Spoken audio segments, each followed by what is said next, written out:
Hey guys, welcome back. If you're new here, hi, I'm Bree. I live in Kansas Zone 6B, and to catch you up to speed, pretty much everything that is planted in this garden is planted for the rest of the year. And now is kind of just the time where we wait out what has gone on this year. I'm actually already really starting to think about next year's garden because what is done, and there's been a lot of interesting things. I just wanted to sit down with you guys and kind of discuss everything that's gone really well and also the things that haven't gone so well and things I want to change for next year. So let's go ahead and just dive right in. Also, just a note, and right as I state this, they're going to be quiet. The late summer noise of locusts. They're a joy, aren't they? So again, I live in Kansas Zone 6B. I have roughly about 6 weeks till my first average frost days. Things are in, and it's been a very interesting year to say the least. This by far has been my most aesthetically pleasing year, but I've had a lot of issues when it comes to abundance of certain things. So either way, number one on my list, I believe indeterminate tomatoes are just completely overrated. So I've always grown determinate tomatoes up until this year. I did about a 50-50 combination of the two this year. Call me biased, but I just really love a determinate Roma tomato plant. They are very bushy. You get a ton of tomatoes per plant. They all kind of ripen around the same time to where you're not like having to just maintenance the plant. With indeterminate plants, you are very hands-on with those plants no matter what. And with determinates, you're hands-on initially, but then you really step back and you kind of just reap the harvest. I personally really like determinates. I was kind of unsatisfied this year with my very first year of growing indeterminates. If there's something I need to know, please comment below what you suggest, but next year I might just do all Romas again. So backstory, I don't really use a lot of fresh tomatoes, and when we do, we typically just use Romas anyway. I typically make sauces, stuff like that with all my tomatoes, so I really don't look for a beefsteak variety. I did try San Marzano and Amish paste this year and really wasn't a fan. I don't know. I even had Romas in the same place and they ended up producing 10 times more. I mean, I obviously know that you cut a lot off when you do indeterminates because you're pruning a lot, but yeah, I just call that a very unpopular opinion, but I think I might just stick to my determinants from now on. We'll see. Leave me your comments below on your thoughts on that. But that's kind of my little spiff on tomatoes for sure. I got 10 times more tomatoes from my Roma plants, and if I would have just planted all Romas in my tomato area, I would have actually probably succeeded in my year's worth of sauce school. But since I planted half of that with indeterminate varieties that honestly didn't produce much because we had a really crazy wet summer that kind of just had a lot of problems with blossom end rot and things like that. So if you didn't know, blossom end rot can also be a watering issue, and when you get a surplus of water, it kind of messes with that. And our rain this year was like inches on end, and then like a few weeks quiet, and then inches on end, but it was continuously. Like, this was one of the wettest summers we have had in a very long time. This is one of the first summers I honestly remember since living here in the 16 years I've lived here where they haven't been like, oh my gosh, we are in a severe drought. So we've had a very rainy summer, and that ended up causing my tomatoes to be already out of the garden. They're already out.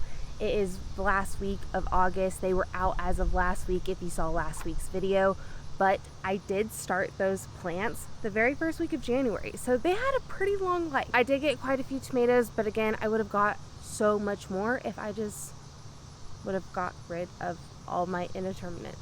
So next thing, the spring garden was honestly just kind of a waste of time. So the last few years, our springs are kind of all over the place. So living in the Midwest, you just have weather that can shift like that. So even though my average expected first frost date is the second week of October, I mean, we've had snowfall by that point randomly, but we've also had really hot Octobers like last year where I planted all my stuff out and then things just went to seed. So those in-between seasons for us they are all over the place. And when it comes to spring, a lot of the time we just get too hot too fast. And honestly, I'd rather just not bother because everything had to be pulled or it went to seed, and it was just a waste of time, especially just because I seed start inside, and I mean that whole shenazzle. So yeah, I don't know if I'll plant a ton of stuff in the springs to come, maybe minus lettuce and like get my stuff out like onions and things like that. But for the most part, I don't think I'm going to be planting a lot in the springs to come. I think I'm going to save that a lot for fall. If I had something like a high tunnel or like some type of hoop house that was a little bit better structured that could really support longevity in a season, I think that would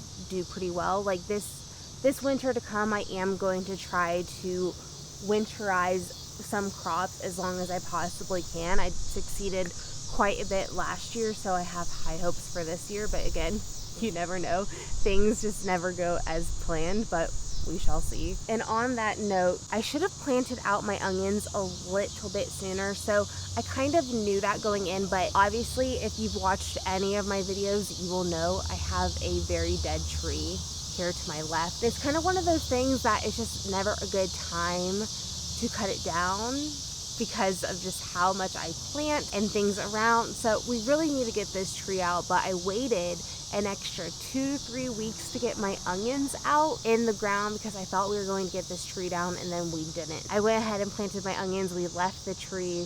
The tree is obviously still up, but if I would have had that 2 to 3 weeks extra time for my onions, I think they would have got a little bit bigger. But overall, for my first year growing onions from seed, I'm honestly not too mad. I was able to go ahead and store quite a bit, and then I made onion powder with all the little tiny ones. So, okay, so the next thing. I'm so sad about my trellises this year, guys. Like, they've just been such a disappointment. So, one, my pumpkin trellis over here. I obviously still have pumpkins on it, and there's cucumbers that I need to pull. I'm kind of in this waiting stage right now where they are just being completely attacked by cucumber beetles, and we've been getting rain on and off to where it hasn't really been an efficient method of pest control lately to use neem oil and other things. So they have just they just keep attacking my cucumbers, and that is another thing. So this year's been really interesting because this year was the year I really wanted to try to just can as much as possible, and pickles were one of those things where I had a lot of people who wanted to buy pickles from me. I have a lot of friends who like pickles. I personally don't even like pickles. I've never even ate one of my own that I've made before, but everyone says they're good. But I had a lot of people who wanted pickles, and so far this year I have literally done 2 jars of pickles. The cucumbers I had over there now have what is it? Wilt. Wilt. It's something wilt. I'll write it across the screen. I saw a ton of the cucumber beetles over there. I saw them festering into the pumpkin vine as well. And if you didn't know, if you have like cucumber beetles around your cucumbers and you have anything like melons or pumpkins or anything gourd like that that has a vine as well, typically they're going to start to bother that. I saw them burrowing into the pumpkins, and the one pumpkin plant is just destroyed. The other one looks okay for now, but I don't really have high hopes for it. That whole area has just been a complete fail this year. And then if we talk about trellis Ellis, my trellis tunnel over in my far corner of my yard, yeah, similar story. It's just, I mean, I did get like 5 Charente melons, which was really cool. I finally grew cantaloupe for the first time, and it was really delicious, but still no cucumbers. This year so far has not been my year for cucumbers or bell peppers, and both of those things last year I did very, very well on. At least I do say so myself.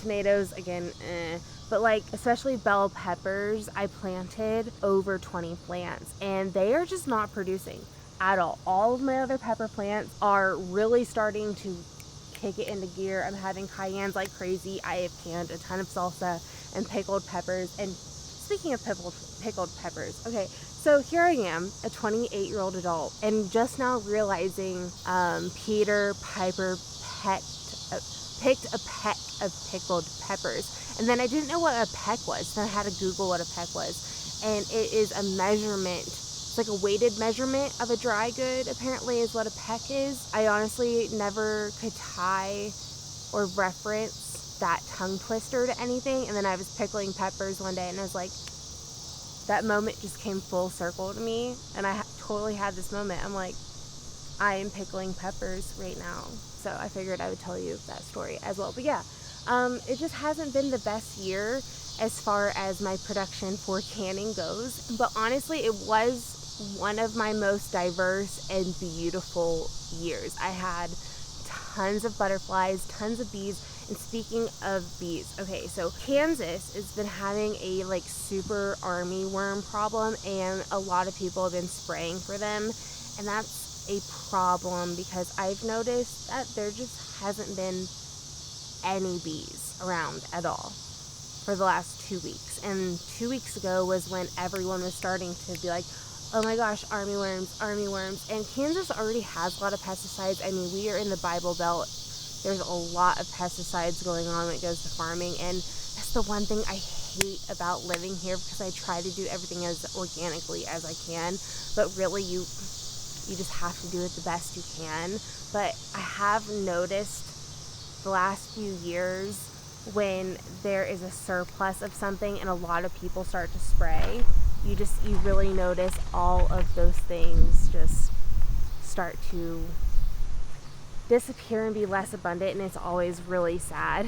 I won't get on that subject today, but like hopefully once I get land, I can create more of like a permaculture type of an environment. But then that also goes into things. So me and my husband, I'm gonna like totally go off on a whole tangent over on like a left side. So me and my husband have talked about this. If we buy land in Kansas, we have to be really picky, because I mean, there's farmers trying to sell farmland that have been just pounded with pesticides for 50 plus years. I mean, you have to really watch where you're buying land, because you could be directly across the field and then you can't grow. There's actually people that my husband have talked to from his work that they literally can't have gardens because of how many people spray around them, which is just really sad. So that is a reality of living in Kansas, to where we have to be very, very picky if we buy land or buy a property here with land. It's just one of those factors we personally really, really watch for, and it's very hard to come by. But anyway, let's talk about a few positive notes. So I personally loved growing garlic. I am growing about twice as much garlic this next year. If you have not ordered garlic and you're interested in purchasing garlic or growing garlic for 2022, you actually need to be ordering your garlic right now. I will link the company down in my description box below that I have ordered from for the last few years. People tend to sell out pretty quick when it comes to seeding garlic, and you will actually want to plant that if you are in my zone within a 2 months time. So you're looking at like a 2 to 3 month window. Really, you can get away with even planting garlic in December in most cases, as long as your soil hasn't really froze yet. You're pretty much in the clear. So this is the kind of time, if you're looking into doing garlic, even if you're like not a big gardener, I really suggest doing garlic, because it is so good. I'm sure you use garlic in your cooking, and it is so much better. So if you're thinking about it or even considered it, definitely do it. Again, I will link the company I use down below, but you have like a 2 to a 4 month window that you really need to start thinking about your plans. So I wanted to mention that garlic by far was my favorite thing I did this year. I definitely added more variety. I added a lot more diversity. My mammoth sunflowers were by far my absolute pride and joy all summer. My Goldie honey bears are the only 2 left in the garden, and honestly, I probably need to cut them down in the next few days. They are looking pretty rough. They are on their final blooms. They're drooping over pretty heavily. I do have some zinnias left, but honestly, I should have done a little bit better at succession sowing flowers. I thought I did a pretty good job, but all of my flowers really just pooted out. That is a terrible word. Died out. We're just gonna go died out. So all of my flowers really died out 2 weeks ago. Like, they all bloomed around the same time. I honestly wasn't expecting that, because I planted sunflowers all within a month, to where I'd get all different blooms within a month, which I kind of did, but kind of didn't at the same time. Either way, I could have done a lot better with that. And next year, I want to add a lot more flowering perennials like yarrow and things like that I can make different tinctures with. That is something I've really been getting into this year, and I really wish I would have gotten into it just a little bit sooner last year, before I really planned out the garden, because I was just a little too late and really implementing those things. I will say, I definitely felt a lot more confident in my decision makings this year when it came to the garden. when it came to knowing my bugs, I honestly knew what a lot were this year. When it came to the bug department, I knew what to do if they came about, which was actually really cool. This was the first year I truly felt honestly more confident in my garden than not. So this is my 4th year, and I actually heard that it takes about 5 years to fully establish a garden. And I will say, for me, that is pretty true. I think next year will probably be my best garden yet. I really want to do a lot of research on what I could potentially do in my shaded space, because that's really the only space I have left. I do want to do a little bit of rearranging, but I want next year to be amazing, because again, this is not going to be my forever space. We were actually hoping to probably be out of here by this year, but with the housing market, there's just absolutely no way. So I mean, I'm cool with hunkering down for a while, and I mean, if next year's it, next year's it. If it's a few more years, cool. But like, I want to make this yard even better than it was this year. We still have a few months. There's still a lot that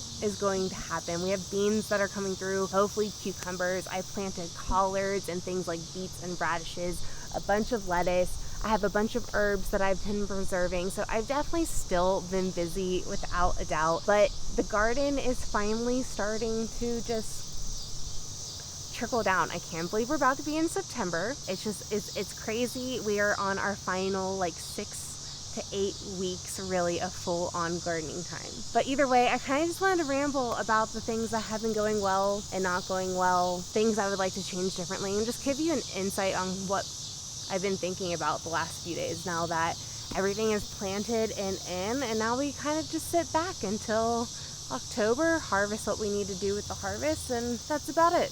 But either way, you guys, you made it to September. Congratulations. I hope your gardens are doing well. I will see you guys all next week. Bye.